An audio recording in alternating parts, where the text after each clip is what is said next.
We're being confronted with one of the great realities of salvation. You know what it is?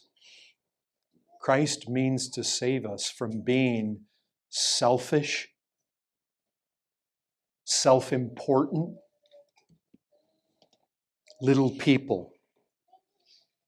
All around us, and this comes up in the church as well, we find people that are fighting for the throne rather than fighting for the towel. Small people, because Jesus says, you want to know the real path to greatness? And people that seek greatness in the wrong places, what he's really saying is you're not great. You're the smallest of all people. Small people strive for importance, recognition. You know what happens? A sermon like this can get preached, and somebody's out there listening. Instead of hearing how it applies to you, you're thinking, oh, I'm glad so-and-so is hearing that. They need to get their life right over there. Brethren, how sickening. I mean, how gross it is to find among those who are supposed to be imitators of Christ like this, people that are just hung up on what other people do or don't do for them. You know what? You get thin-skinned people in the church and they're just uptight all the time. They're angry all the time. Something just doesn't, people aren't doing things the way that appeases them. Well, they didn't greet me right. They didn't talk to me right.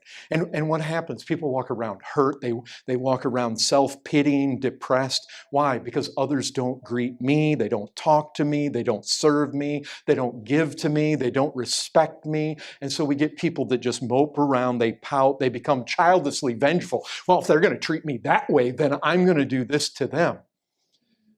You see what Jesus is saying? Guys, you were just at that table. And you guys were seriously, I'm going to the cross in a few hours. You guys are over there arguing about who's going to be greatest. And he walks around and he washes all of their feet.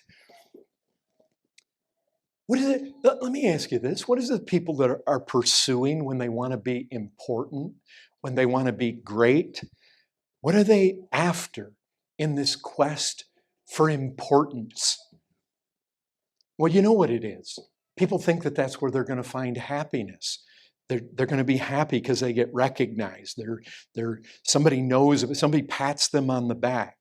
But I think the thing we have to ask is, does it really bring fulfillment?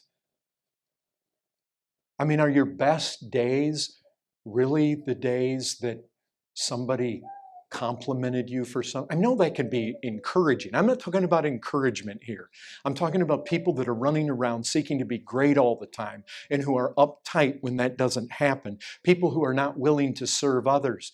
People who are constantly measuring everything by what they can get. Get.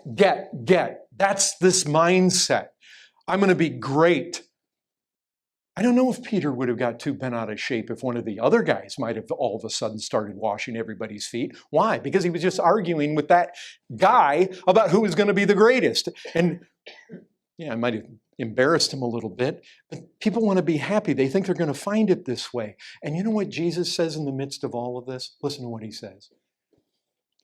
If you know these things, what things?